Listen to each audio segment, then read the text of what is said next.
केरल में प्रबल वर्षा कारण मृत्यु संख्या 11 को वृद्धि पाई। गत मंगलवार ठारू राज्यर विभिन्न स्थान में वर्षा लगी रही बेले साधारण जनजीवन अस्तव्यस्त हो पड़ी।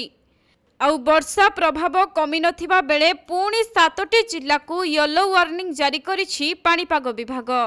मिलिथिबा सूचना अनुसार मे 9 तारिख रु 23 तारिख पर्यंत लगाण वर्षा कारणरू केरल में अति कम 11 जनक मृत्यु घटी।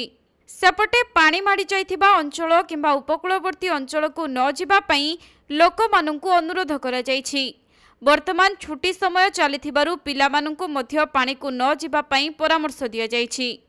तेबे कोनोसी जरूरीकालीन परिस्थिति को नियंत्रण करिबा पई स्थानीय कर्तृपक्ष, अग्निशम बाहिनी, पुलिस एवं राजस्व विभाग सजग रहिछन्ति। सेही क्रमरे गतकाली संध्या सुधा सारा राज्य में 8टी रिलीफ कैंप को 223 जन लोकंकु स्थानांतर करा जाइछि।